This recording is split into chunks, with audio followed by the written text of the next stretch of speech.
안녕하세요. 아이오 리글루스 어스트롤러지의 리오입니다. 오늘은 보이드에 대한 두 번째 이야기를 준비했는데요. 아직 1편을 못 보고 오신 분들은 우측 상단 카드에서 1편을 먼저 보고 오시면 이해가 빠르실 겁니다. 그래서 오늘 다룰 두 가지 질문은 지난 영상에서 많이 받았던 질문, 보이드 오브 코스 기간에 태어났다면 나는 망한 걸까? 그리고 2년 동안 준비한 장기 프로젝트 발표가 보이드 기간에 잡혔다면 수주 가능성은 없는 걸까? 에 대해서 답변 드리려고 합니다. 우선 위 답변에 대답을 드리기 위해서는 보이드를 조금 더 깊이 이해하는 시간이 필요한데요. 달은 매일 별자리를 이동하고 약 2.5일마다 별자리를 바꿔가면서 운행합니다. 달이 나와 같은 별자리거나 같은 원소의 날이거나 좋은 각을 맺는 날에는 개인의 내면 에너지가 비교적 원활하게 흐릅니다. 반대로 하드한 각을 맺은 날에는 내면 에너지의 높낮이, 즉 기복이 생길 수 있는 확률이 크겠죠. 그리고 그 중에서도 다른 행성과 전혀 에너지를 교환하지 않는 기간이 바로 보이드 오브 코스라고 말씀드렸었어요. 그래서 이 기간을 나타내는 대표적인 키워드 문장이 있는데 Nothing will come of it. 혹은 nothing will happen. 좋은 일도 일어나지 않고 나쁜 일도 일어나지 않는다. 라는 문장이 있는데 보통 점성학적으로 달은 사건을 실제로 일으키는 트리거 역할을 합니다. 그런데 보이드 기간에는 그 연결이 끊긴 상태죠.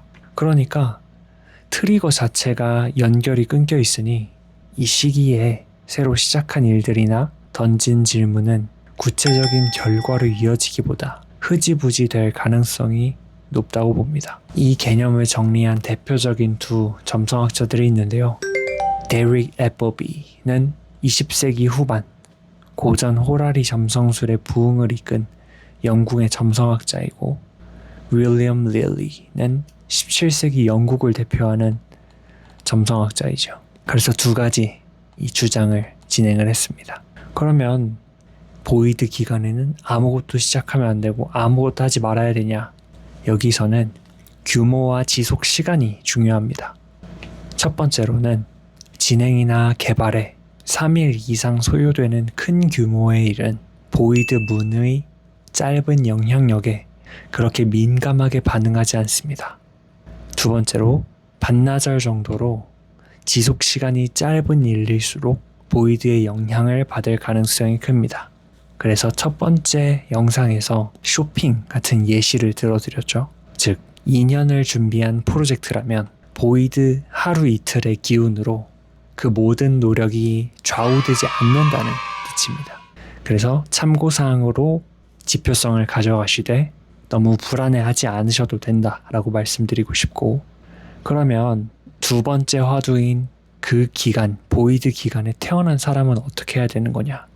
이걸 설명하기 전에 고대 그리스 헬레니즘 점성학자들의 관점을 알 필요가 있는데, 고대 그리스 헬레니즘 점성학자들은 어떻게 얘기를 했냐면 보이드 기간은 잠재력의 부재라고 보았는데, 고대인들은 행성 간의 각 어스펙트를 에너지가 흐르는 통로로 보았습니다.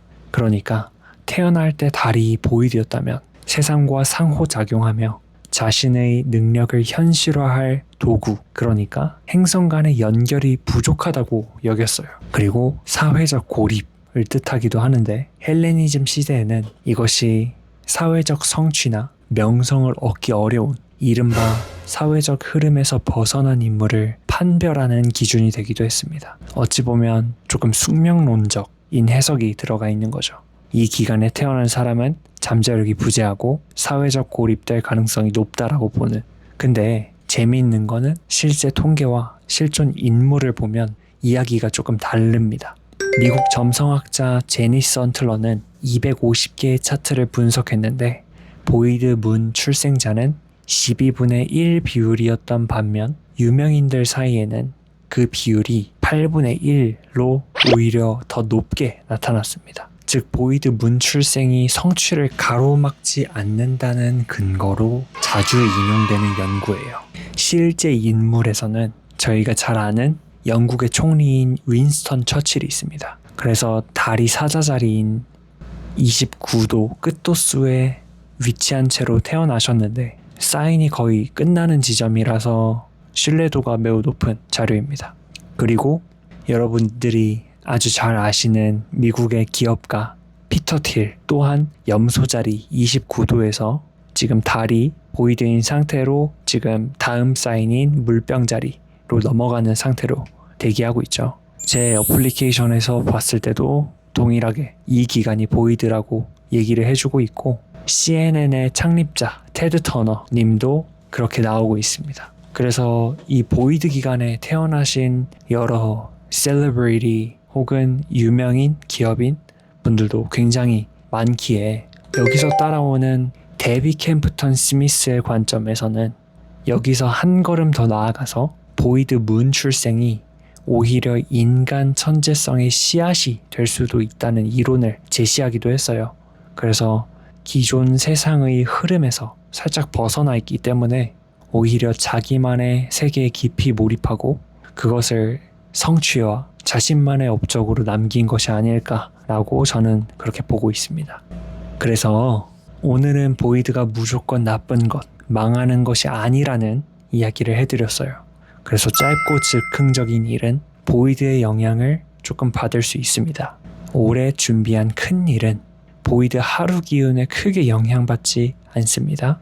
그리고 보이드에 태어난 사람은 오히려 자신만의 방식으로 세상에 자신의 족적을 남긴 인물들도 많습니다. 이것들을 어떻게 자신만의 삶에서 지표성을 가져갈지는 경험을 해보면서 지금 저도 임상을 진행해보고 있는데 이 여러 가지 것들을 비교해보시면서 앱을 사용하시면 좀 더 유익한 그리고 실전적인 그런 경험이 쌓일 거라고 생각합니다. 앱에 대한 질문, 점성학 입문 같은 질문들은 댓글이나 앱 안의 오픈 카톡방으로 남겨주시면 24시간 이내로 답변 드리도록 하겠습니다. 네, 이상으로 리오였습니다. 감사합니다.